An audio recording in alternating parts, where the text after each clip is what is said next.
Carta aos Hebreus, capítulo 1.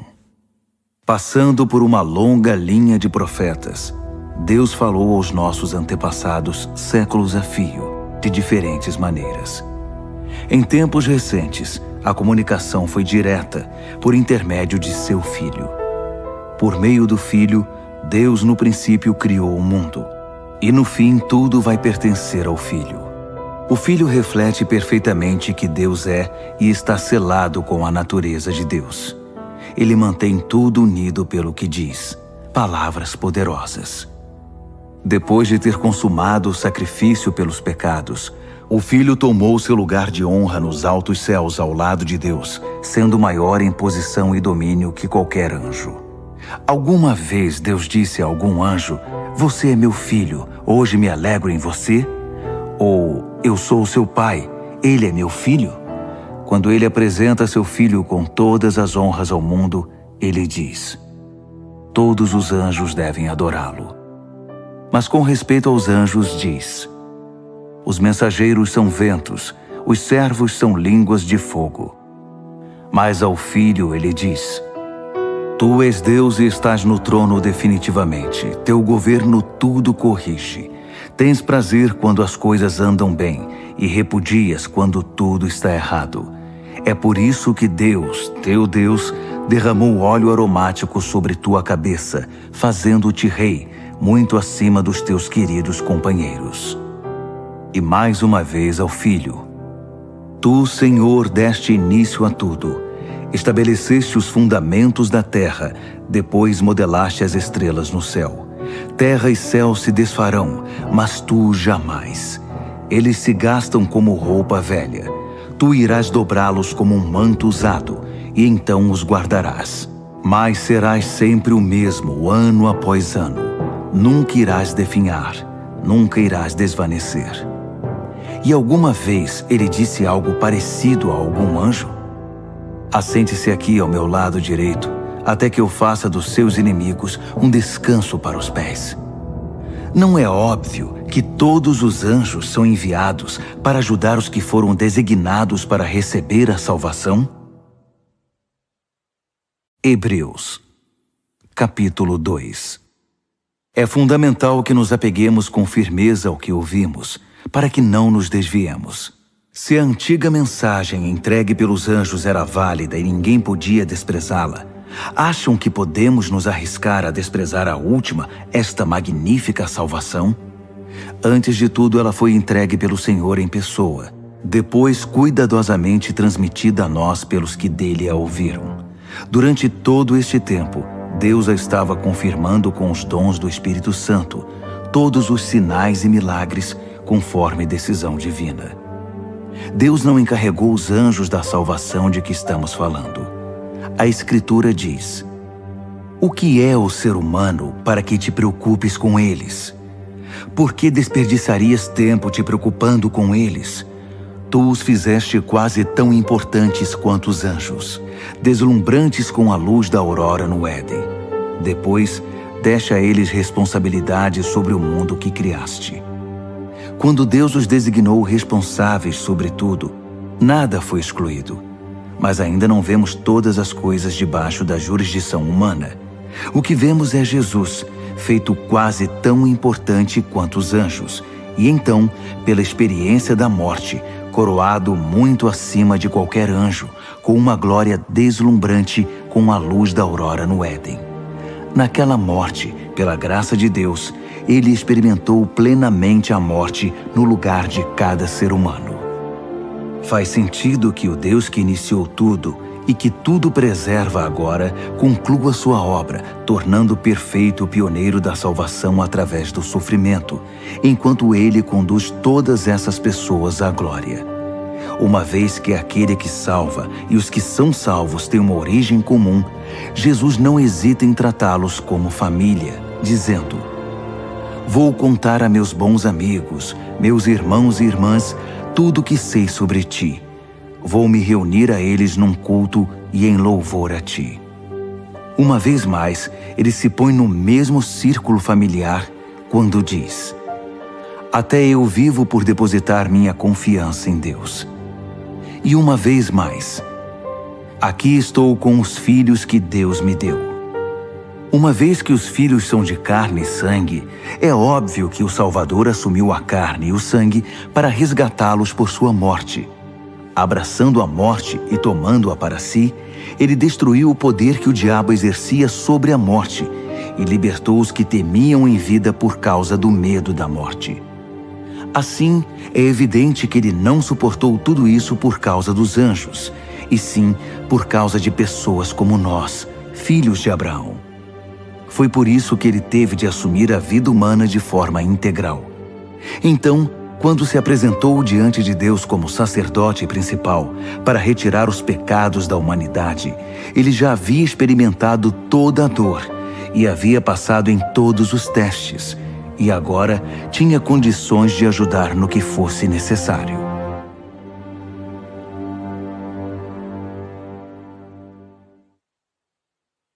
Hebreus, capítulo 3. Portanto, prezados amigos cristãos, companheiros nesta vocação até as últimas consequências, olhem com muita atenção para Jesus. Ele está no centro de tudo em que cremos, pois foi fiel em cumprir tudo o que Deus ordenou. Moisés também foi fiel, mas Jesus tem maior honra. O construtor tem mais valor que sua obra. Toda casa tem um construtor, mas o construtor por trás de tudo é Deus. Moisés fez um bom trabalho na casa de Deus, mas foi um trabalho de servo, deixando as coisas preparadas para aquele que haveria de vir. Cristo, o Filho, tem a responsabilidade da casa. Agora basta que nos apeguemos com firmeza a essa ousada confissão e estamos em casa. É por isso que o Espírito Santo diz: hoje, por favor, ouçam. Não fechem os ouvidos, como na revolta amarga, o tempo de provação no deserto.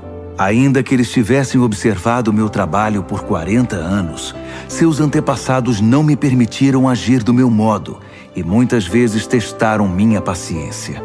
Fui provocado, muito provocado. Eu disse, o coração deles nunca vai estar comigo. Eles se recusam a andar nos meus caminhos.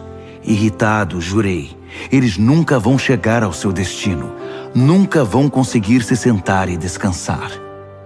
Portanto, amigos, vigiem seus caminhos. Certifiquem-se de que não haja nenhuma descrença maligna rondando e que possa desviá-los do caminho, afastando-se do Deus vivo. Pois enquanto ainda é o hoje de Deus, vigiem um ao outro, para que o pecado não os adormeça. Se pudermos manter a firmeza no ponto em que começamos, é o bastante para estar com Cristo por todo o caminho.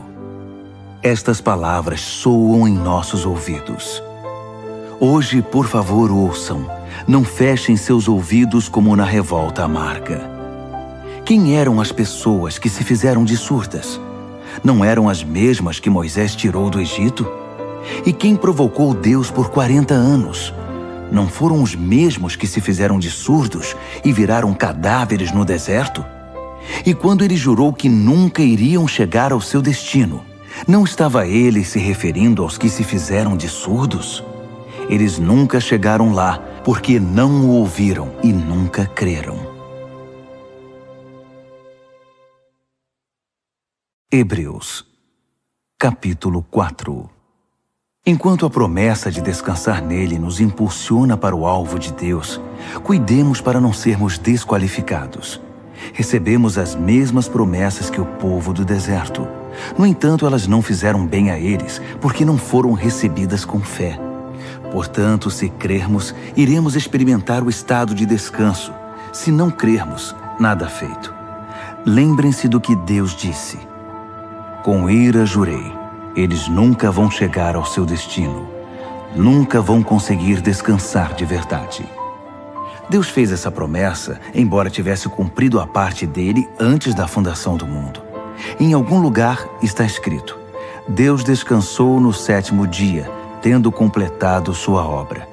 Mas outro texto diz: eles nunca vão conseguir descansar de verdade. Portanto, essa promessa ainda não foi cumprida. Os antigos não chegaram ao lugar de descanso porque foram desobedientes. Deus continua renovando a promessa e estabelecendo a data de hoje, como fez no Salmo de Davi, séculos depois do convite original. Hoje, por favor, ouçam, não fechem os ouvidos. Essa promessa ainda é válida. Ela não foi cancelada no tempo de Josué. Do contrário, Deus não continuaria renovando a promessa para hoje. A promessa de chegada e descanso para o povo de Deus ainda está de pé. Deus mesmo está neste descanso. E no fim da jornada, descansaremos com Ele. Portanto, permaneçamos firmes e chegaremos ao local de descanso. Se não houver desobediência, não haverá desvio. Tudo o que Deus diz é sério. O que Ele diz, acontece. Sua poderosa palavra é aguda como o bisturi e capaz de cortar tudo, seja dúvida, seja desculpa, mantendo-nos abertos para ouvir e obedecer. Nada, nem ninguém, está fora do alcance da palavra de Deus. Não se pode fugir dela, não há como. Agora que já sabemos o que temos, Jesus, esse grande sacerdote principal com acesso imediato a Deus, não podemos perdê-lo jamais. Não temos um sacerdote que não conhece nossa realidade. Ele experimentou fraqueza e provações, e experimentou tudo, menos o pecado. Portanto, vamos andar direito e receber o que Ele tem para nos dar. Recebam a misericórdia, aceitem a ajuda. Hebreus, capítulo 5. Todo sacerdote principal, selecionado para representar o povo diante de Deus e oferecer sacrifícios pelos pecados deles, deve ser paciente com as falhas deles, pois essa também é a sua própria experiência. Isso significa que ele tem de oferecer sacrifícios pelos próprios pecados, não só pelos pecados do povo. Ninguém assume por conta própria essa posição de honra. Precisa ser chamado por Deus, como foi o caso de Arão. Nem Cristo se presumiu sacerdote principal. Ele também foi separado por aquele que disse: Tu és meu filho, hoje me alegro em ti. Em outro lugar, Deus declara: Tu és sacerdote para sempre, na ordem real de Melquisedeque. Enquanto viveu na terra, antecipando a morte, Jesus clamou de dor e lamentou de tristeza, enquanto apresentava suas orações sacerdotais a Deus. Ainda que fosse o Filho de Deus, ele aprendeu uma obediência confiante pelo que sofreu, assim como nós. Então, tendo chegado ao apogeu da maturidade e declarado por Deus sacerdote principal na ordem de Melquisedeque, ele se tornou a fonte da salvação eterna para todos os que obedecem a ele confiadamente. Tenho muito a dizer sobre este assunto, mas é difícil argumentar com vocês, pois se apegaram ao mau hábito de não ouvir. Vocês já deveriam ser mestres, mas percebo que ainda precisam de alguém que se sente com vocês e ensine de novo os princípios elementares acerca de Deus, desde o início. Estão bebendo leite materno, quando deveriam estar há muito tempo ingerindo alimento sólido. O leite é para principiantes, inexperientes nos caminhos de Deus. O alimento sólido é para quem tem maturidade e alguma prática em discernir o certo do errado. Hebreus, capítulo 6. Portanto, vamos abandonar os rabiscos da pré-escola e passar para as grandes obras de arte que retratam Cristo. Cresçam em Cristo. As verdades fundamentais estão estabelecidas. Virar as costas para a salvação da autoajuda e se voltar para Deus com toda a confiança. Instruções batismais, imposição de mãos, ressurreição dos mortos, castigo eterno. Se Deus nos ajudar, permaneceremos fiéis a tudo isso. Mas isso não é tudo. Continuemos. Os que já viram a luz provaram o sabor dos céus, foram parte da obra do Espírito Santo, experimentaram pessoalmente a absoluta bondade da palavra de Deus e os poderes que se manifestaram em nós, e ainda assim, com desprezo, viraram as costas para tudo isso e lavaram as mãos. Bem, eles não podem começar tudo de novo, como se nada tivesse acontecido. É impossível, porque crucificaram Jesus outra vez. Eles o repudiaram em público. A terra ressecada, que recebe a chuva, produz uma colheita farta, pois o lavrador que a cultiva tem a aprovação de Deus. Mas se produz ervas daninhas e espinhos, o mais provável é que ela seja amaldiçoada. Campos assim são queimados, não produzem colheita. Amigos, estou certo de que isso não acontecerá com vocês. Tenho os melhores pensamentos a respeito de vocês. Pensamentos sobre a salvação. Deus não perde nada. Deus conhece perfeitamente o amor que vocês demonstraram quando ajudaram alguns cristãos em necessidade, algo que continuam a praticar. Agora, quero que cada um de vocês tenha o mesmo interesse por uma esperança saudável e a mantenham até o fim. Não voltem atrás. Sejam como aqueles que nunca perderam a fé e receberam tudo o que foi prometido a eles. Quando Deus fez aquela promessa a Abraão, ele a endossou, pondo a própria reputação em jogo. Ele disse: prometo que o abençoarei com tudo o que tenho. Bênção, bênção e bênção. Abraão se agarrou a isso e recebeu tudo o que lhe foi prometido. Quando alguém faz uma promessa, oferece também uma garantia, apelando para alguma autoridade acima dele. Assim, se houver alguma dúvida a respeito da promessa, a autoridade entra em ação, decidindo qualquer questionamento. Deus, como garantia de suas promessas, deu sua palavra, uma garantia sólida como rocha. Deus não pode quebrar sua própria palavra. E como sua palavra não pode mudar, sua promessa é também imutável. Nós que recorremos a Deus para salvar nossa vida, temos todos os motivos para agarrar com as duas mãos a esperança prometida e nunca mais a largar. Essa esperança é uma linha da vida espiritual inquebrável que vai além de tudo que é visível, até a presença de Deus, onde Jesus está, pois ele se adiantou a nós e assumiu sua posição permanente de sacerdote principal a nosso favor, na ordem de Melquisedeque. Hebreus, capítulo 7. Melquisedeque era rei de Salém e sacerdote do Deus Altíssimo. Ele se encontrou com Abraão, que voltava de derrotar alguns reis, e o abençoou. Abraão, por sua vez, entregou a ele a 10ª parte do espólio de guerra. O nome Melquisedeque significa rei de justiça, e Salém significa paz. Portanto, ele é também o rei da paz. Melquisedeque é mencionado na história sem registro de laços familiares, sem indícios de que teve início ou fim. Nesse sentido, ele é como o Filho de Deus, uma presença sacerdotal grandiosa dominando todo o cenário. Podemos deduzir que Melquisedeque era alguém muito importante pelo fato de nosso pai Abraão ter dado a ele o dízimo dos despojos. Os sacerdotes descendentes de Levi são autorizados a recolher os dízimos do povo, ainda que sejam mais ou menos iguais, sacerdotes e povo, tendo um pai em comum, Abraão.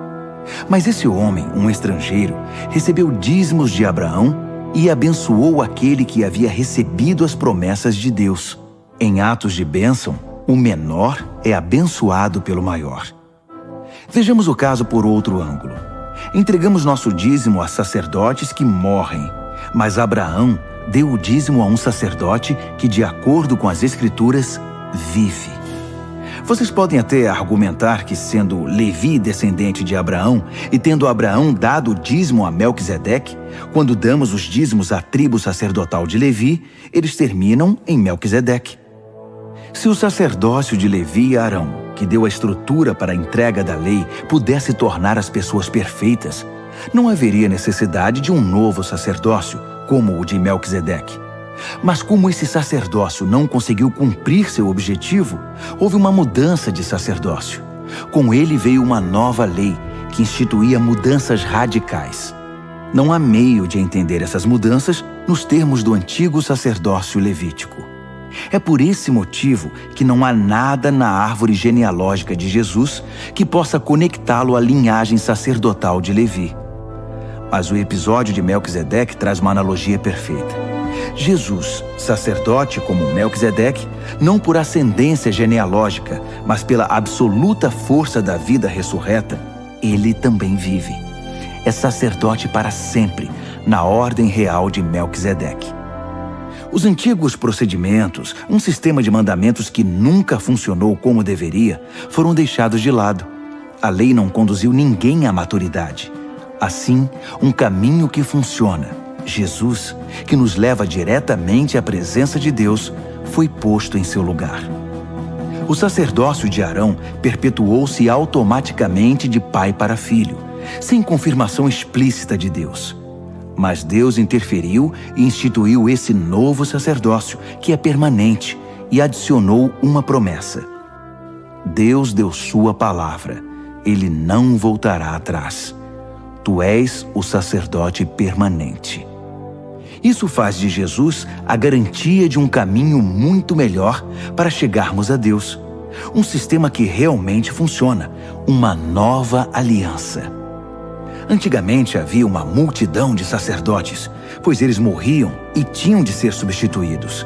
Mas o sacerdócio de Jesus é permanente.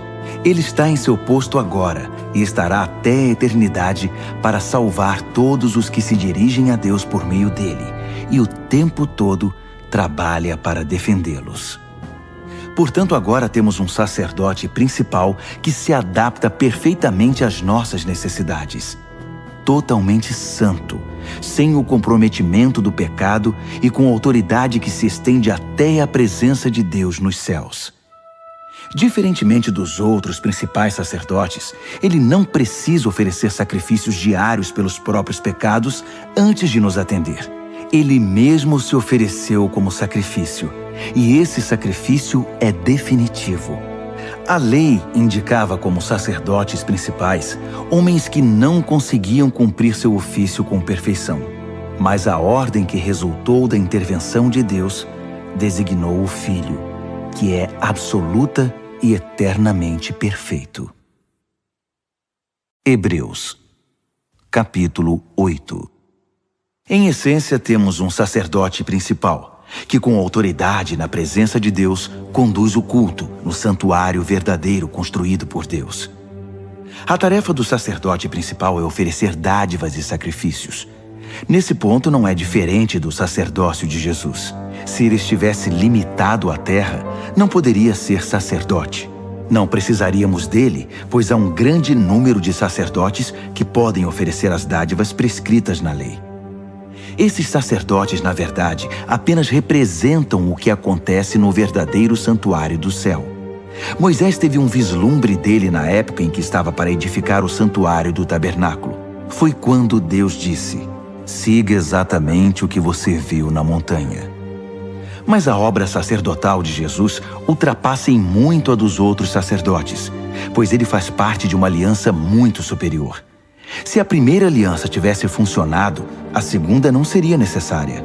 Mas sabemos que a antiga aliança deixou a desejar, pois Deus disse: levantem a cabeça, está chegando o dia em que vou estabelecer uma nova aliança com Israel e Judá. Vou deixar de lado a antiga aliança que estabeleci com os antepassados deles, quando os conduzi pela mão na saída do Egito. Eles não cumpriram a parte deles no acordo, por isso os deixei de lado. Mas a nova aliança que estou fazendo com Israel não será escrita no papel, não será esculpida em pedra. Desta vez vou escrever a aliança neles mesmos. Vou gravá-la no coração deles. Vou ser o Deus deles, e eles serão meu povo. Não precisarão ir à escola para aprender de mim, nem comprar um livro do tipo Conheça Deus em 5 lições. Eles vão me conhecer em primeira mão, o pequeno e o grande, o comum e o importante.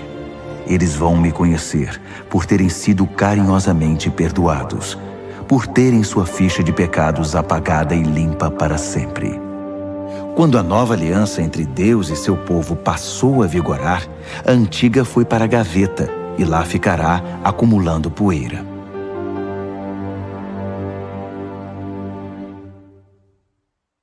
Hebreus, capítulo 9.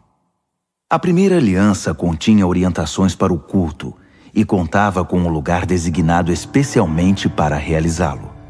Uma grande tenda exterior foi montada. Ela abrigava o candelabro, a mesa e o pão da presença. Esse local era conhecido como Lugar Santo. Uma cortina foi estendida, e atrás dela montaram uma tenda menor, o lugar santíssimo. Ali foram postos o altar de incenso, feito de ouro, e a arca da aliança, que era coberta de ouro e guardava uma urna de ouro com maná, o cajado de Arão que floresceu, as tábuas da aliança e o propiciatório, sob a sombra das asas do anjo. Mas não temos tempo para comentar isso agora. Depois que tudo estava em seu lugar, os sacerdotes cuidavam de suas tarefas na tenda maior.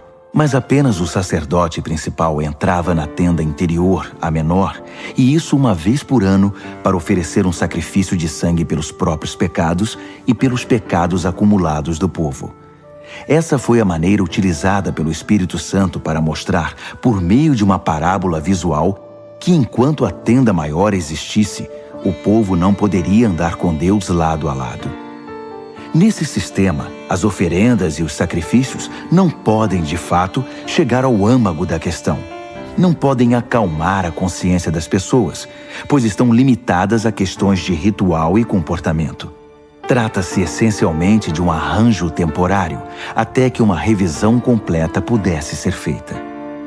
Mas quando o Messias, o sacerdote principal dos assuntos superiores da nova aliança, entrou em cena, ele ignorou o antigo tabernáculo e seus utensílios, neste mundo criado, e se dirigiu diretamente ao tabernáculo dos céus, o verdadeiro lugar santo, para exercer um ministério perfeito.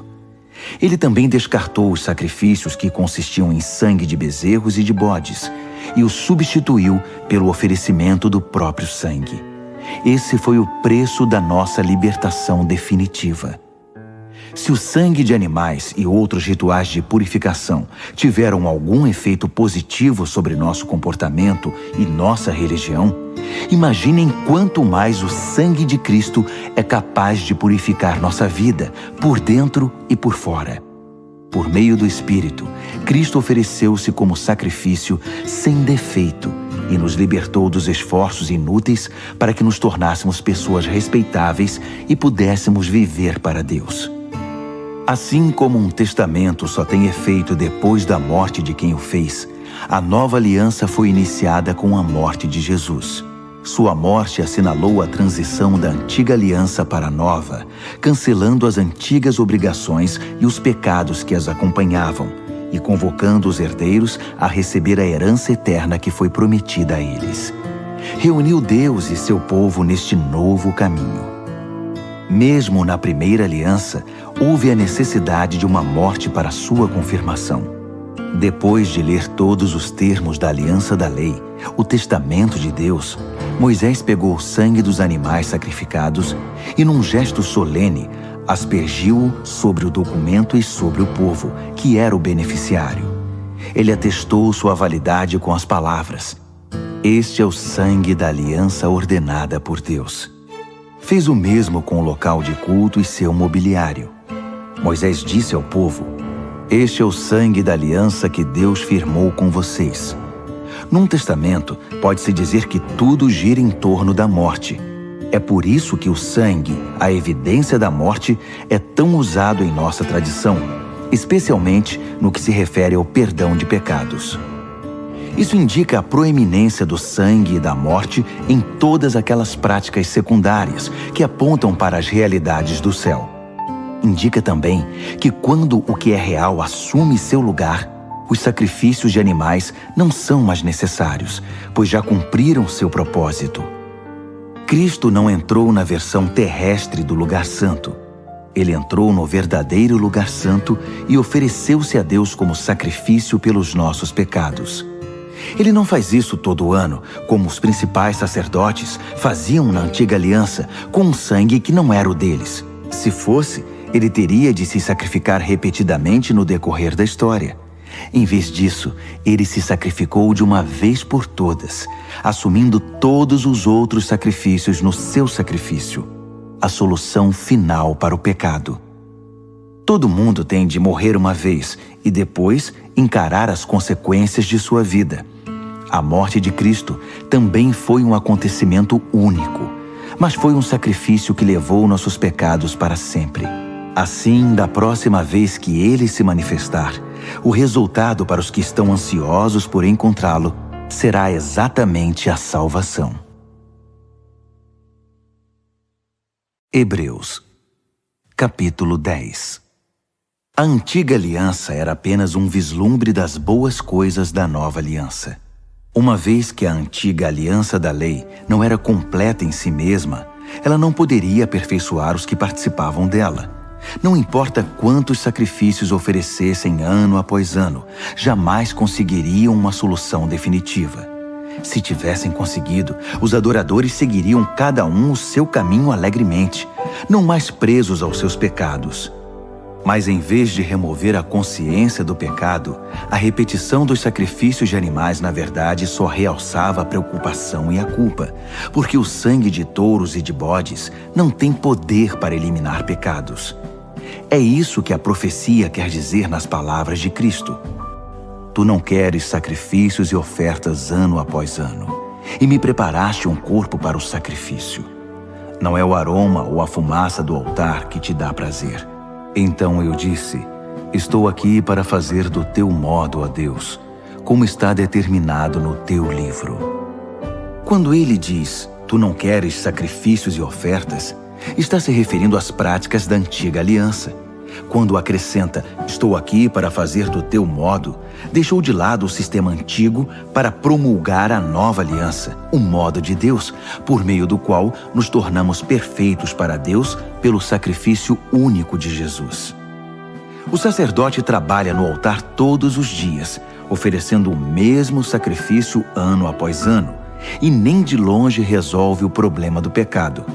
Como sacerdote, Cristo fez um sacrifício único pelos pecados, e tudo se resolveu. Então, ele se sentou à direita de Deus e apenas esperou que seus inimigos desabassem.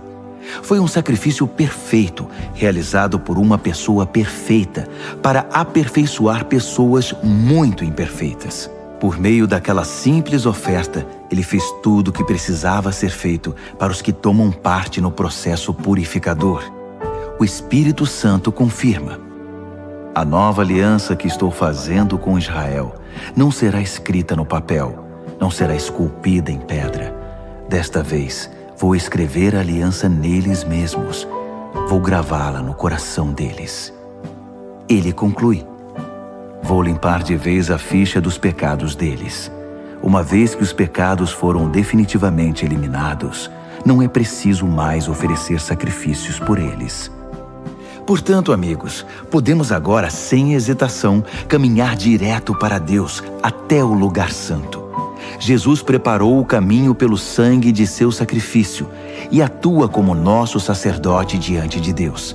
A cortina que dá acesso à presença de Deus é seu corpo. Então, avante, cheios de fé, confiantes de que estamos apresentáveis para Ele, vamos nos agarrar às promessas que nos fazem prosseguir. Ele sempre mantém sua palavra. Sejamos criativos no amor, no encorajamento e na ajuda. Não evite as reuniões de culto, como alguns fazem, desprezando os irmãos, ainda mais agora que o grande dia se aproxima. Desistir e virar as costas para tudo que aprendemos e recebemos, para a verdade que agora sabemos, é o mesmo que rejeitar o sacrifício de Cristo, e estaremos sem defesa no juízo final. E que julgamento será! Se a pena por quebrar a lei de Moisés era morte física, o que acham que vai acontecer se vocês desprezarem o Filho de Deus, se cuspirem no sacrifício que tornou vocês completos e se insultarem o Espírito? Isso não é pouca coisa. Deus já nos avisou. Vai nos chamar para prestar contas e nos fazer pagar. Ele foi muito claro. A vingança é minha e não vou deixar passar nada. Disse também, Deus vai julgar seu povo. Acreditem, ninguém vai escapar. Lembram-se de quando vocês viram a luz pela primeira vez? Eram tempos difíceis. Ser desrespeitado em público e atacado de todas as formas era a rotina. Às vezes com vocês, às vezes com seus amigos. Se os amigos eram presos, vocês ficaram do lado deles. Se os inimigos atacavam e tomaram seus bens, vocês os deixavam ir com um sorriso, sabendo que eles não poderiam tocar no verdadeiro tesouro de vocês. Nada disso os aborrecia, nada os fez retroceder. Então, não joguem tudo isso fora. Na época, vocês eram confiantes e devem ser agora. Vocês precisam perseverar, permanecer firmes na aliança de Deus para alcançar o aperfeiçoamento prometido. Não vai demorar agora. Ele está a caminho. Ele vai se manifestar a qualquer momento. Qualquer um que esteja firme comigo, descansa em leal confiança. Mas se desistir e me abandonar, não ficarei satisfeito. Mas não somos perdedores. Não vamos desistir. Ah, não. Continuaremos firmes e sobreviveremos, sem perder a confiança durante a caminhada. Hebreus, capítulo 11. O fato essencial da existência é que esta confiança em Deus, esta fé, é o alicerce sólido que sustenta qualquer coisa que faça a vida digna de ser vivida. É pela fé que lidamos com o que não podemos ver. Foi um ato de fé que distinguiu nossos antepassados, elevando-os acima da multidão. Pela fé, vemos o mundo trazido à existência pela palavra de Deus, o que foi criado e que podemos ver por meio do que não vemos. Por um ato de fé, Abel apresentou a Deus um sacrifício melhor que o de Caim. Foi aquilo em que ele acreditava, não o que ele trouxe, que fez diferença. Pelo que Deus observou, pôde aprová-lo e considerá-lo justo. Após todos estes séculos, aquela fé continua a chamar nossa atenção. Por um ato de fé, Enoque escapou da morte. Eles o procuraram e não o encontraram, pois Deus o tinha tomado. Sabemos, com base num testemunho confiável, que antes de ser tomado, ele agradou a Deus. É impossível agradar a Deus a não ser pela fé. Por quê? Porque qualquer um que deseja se aproximar de Deus deve crer que Ele existe e que se preocupa o bastante para atender aos que o procuram. Pela fé, Noé construiu um barco na terra seca. Ele havia sido avisado de algo que não podia ver e agiu apenas com base no que foi dito a ele. O resultado? Sua família foi salva. Seu ato de fé estabeleceu uma linha divisória entre a maldade do mundo descrente e a justiça do mundo que cria. Como consequência, Noé tornou-se íntimo de Deus. Por um ato de fé, Abraão disse sim ao chamado de Deus e partiu para um lugar desconhecido, que se tornaria seu lar. Quando ele saiu, não tinha ideia de para onde estava indo. Por um ato de fé, foi residir no país que, de acordo com a promessa, seria dele. Viveu ali como estrangeiro e morava em tendas. Isaac e Jacó fizeram o mesmo, vivendo pela mesma promessa. Abraão agiu assim, mantendo o olhar numa cidade invisível, que tem fundamentos reais e eternos, a cidade planejada e construída por Deus. Pela fé, a estéril Sara conseguiu engravidar, mesmo sendo já bem idosa, porque ela creu que a pessoa que fez a promessa iria cumpri-la. Foi assim que de um homem idoso e sem vigor, nasceram milhões de pessoas. Cada uma dessas pessoas de fé morreu sem ver o cumprimento da promessa, mas ainda crendo. Como conseguiram? Elas o viram e saudaram de longe, aceitando o fato de que eram passageiros neste mundo. Quem vive assim sabe que está procurando seu verdadeiro lar. Se estivessem com saudade do antigo país, poderiam ter voltado quando quisessem, mas buscavam um país muito melhor que o antigo. Buscavam o país celestial. É fácil entender porque Deus é tão orgulhoso dessas pessoas e porque é uma cidade à espera delas. Pela fé, Abraão, na hora da prova, ofereceu Isaque de volta para Deus. Agindo com fé, ele estava disposto a devolver o filho prometido, seu único filho, assim como se havia mostrado feliz em recebê-lo. E isso depois de Deus ter dito a ele: seus descendentes virão de Isaque. Abraão raciocinou que Deus, se quisesse, poderia ressuscitar o morto. Em certo sentido, foi o que aconteceu quando ele pôde retirar Isaque vivo do altar. por um ato de fé, Isaque vislumbrou o futuro, enquanto abençoava Jacó e Esaú. Por um ato de fé, Jacó, no leito de morte, abençoou os filhos de José de maneira invertida, o mais novo primeiro, depois o mais velho, abençoando-os com a bênção de Deus, não com a sua, enquanto fazia uma reverência apoiado em seu cajado. Por um ato de fé, José, na hora da morte, profetizou o êxodo de Israel e deixou instruções quanto ao próprio sepultamento. Por um ato de fé, os pais de Moisés, após seu nascimento, o esconderam por 3 meses. Eles perceberam a beleza do bebê e desafiaram o decreto real. Pela fé, Moisés, já adulto, recusou os privilégios da casa real egípcia. Preferiu a vida dura com o povo de Deus, em vez de se entregar à vida fácil de pecados com os opressores.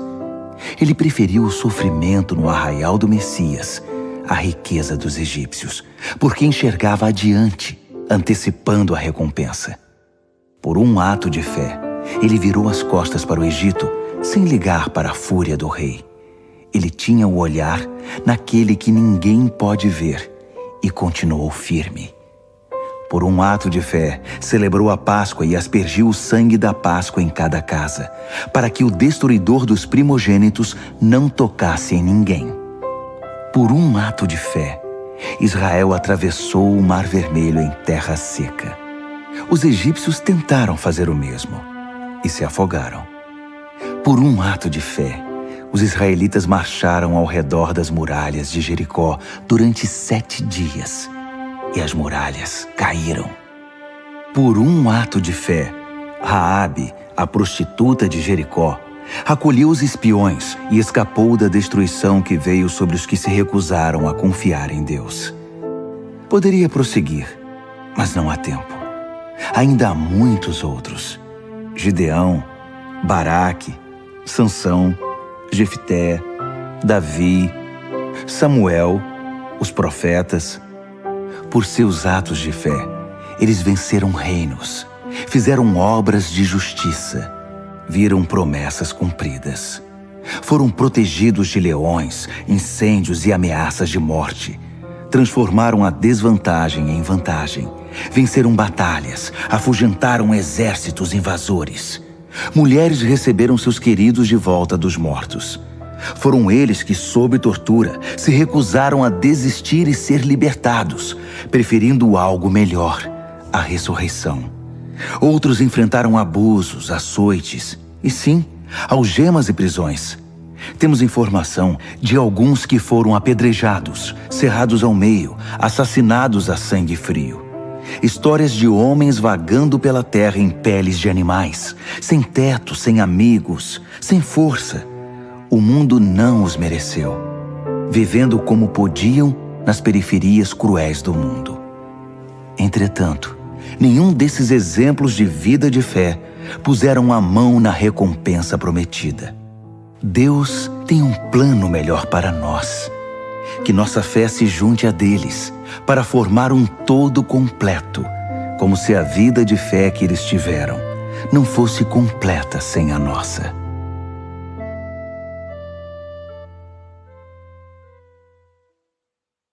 Hebreus, capítulo 12. Percebem o que isso significa? Todos esses pioneiros iluminando o caminho, todos esses veteranos nos encorajando? Significa que o melhor a fazer é continuar. Livres dos acessórios inúteis, comecem a correr e nunca desistam.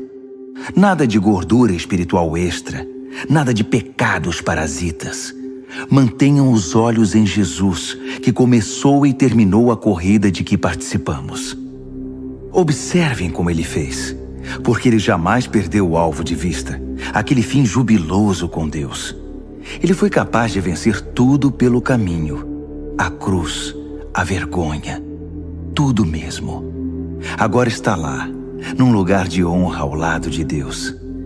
Quando se sentirem cansados no caminho da fé, lembrem-se da história dele, da longa lista de hostilidade que ele enfrentou. Será como uma injeção de adrenalina na alma. nessa luta incessante contra o pecado.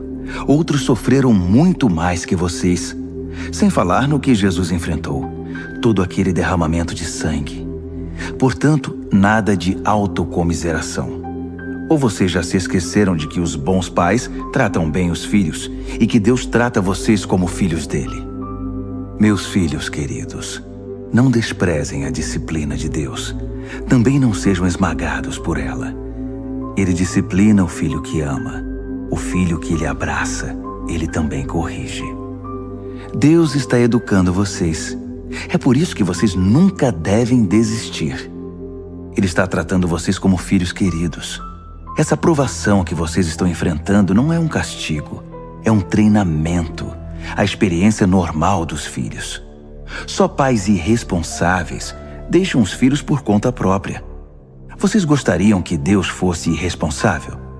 Se respeitamos nossos pais que nos educaram e não nos mimaram, por que não aceitar a disciplina de Deus para que possamos viver de verdade? Quando éramos crianças, nossos pais faziam o que para eles parecia o melhor. Mas Deus está fazendo o que é melhor para nós. Está nos treinando para que possamos viver de acordo com seu santo propósito. A disciplina nunca é divertida quando está sendo aplicada. É sempre dolorosa. No entanto, mais tarde, evidentemente, é uma bela recompensa, pois quem é treinado adequadamente se torna maduro no relacionamento com Deus. Não cruzem os braços, não fiquem parados. Preparem o caminho dos maratonistas para que ninguém tropece, caia ou pise em algum buraco e sofra uma contusão no tornozelo. Ajudem-se mutuamente e corram. Esforcem-se para que seja possível a convivência uns com os outros e com Deus. Senão o máximo que vão conseguir é um vislumbre de Deus. Não permitam que ninguém despreze a generosidade de Deus. Não deixem que a erva daninha da amargura se espalhe. Uns poucos espinhos podem arruinar um jardim em pouco tempo. Cuidado com a síndrome de Esaú. Desprezar o dom permanente de Deus para satisfazer um apetite passageiro. Vocês sabem que Esaú mais tarde se arrependeu daquele ato impulsivo e tentou, ora com lágrimas, ora sem lágrimas, recuperar a bênção de Deus. Mas já era tarde demais. Diferentemente dos seus antepassados, vocês não foram até o Monte Sinai, aquele fogo como que de vulcão e estrondo de terremoto, para ouvir Deus falar. As palavras ensurdecedoras e a mensagem forte a ponto de balançar a alma os aterrorizaram, e eles imploraram que parasse. Quando ouviram a frase, se um animal tocar a montanha deverá morrer, ficaram com medo até de se mexer. Até Moisés ficou assustado. Essa não é de modo algum a experiência de vocês. Vocês chegaram ao Monte Sião, a cidade onde o Deus vivo reside. A Jerusalém invisível é habitada por multidões de anjos festivos e cidadãos que creem. É a cidade onde Deus é o juiz e na qual seus julgamentos nos tornam justos. Vocês chegaram a Jesus, que apresentou uma nova aliança, um novo alvará concedido por Deus. Ele é o mediador desta aliança. A morte de Jesus não foi como a de Abel, um assassinato que clama por vingança. Em vez disso, tornou-se uma proclamação da graça. Portanto, não tapem os ouvidos para essas palavras tão agradáveis. Se os que ignoraram as advertências terrenas não escaparam, o que nos acontecerá se virarmos as costas para as advertências do céu? A voz de Deus naquela ocasião sacudiu a terra até os fundamentos. Desta vez ele foi bem claro. Vai sacudir os céus também. Um último abalo, muito violento e devastador, de cima para baixo. A expressão "um último abalo" significa uma limpeza completa, que elimina todo o lixo religioso e histórico e traz à tona a essência inabalável e limpa, sem mistura alguma. Viram o que conseguimos? Um reino inabalável. Conseguem entender como devemos ser gratos? Não apenas agradecidos, mas em atitude de adoração profunda e reverentes na presença de Deus. Pois Deus não é um espectador indiferente. Ele está ativamente limpando a casa, queimando tudo o que precisa ser queimado, e não vai desistir até que toda a sujeira desapareça. O próprio Deus é o fogo.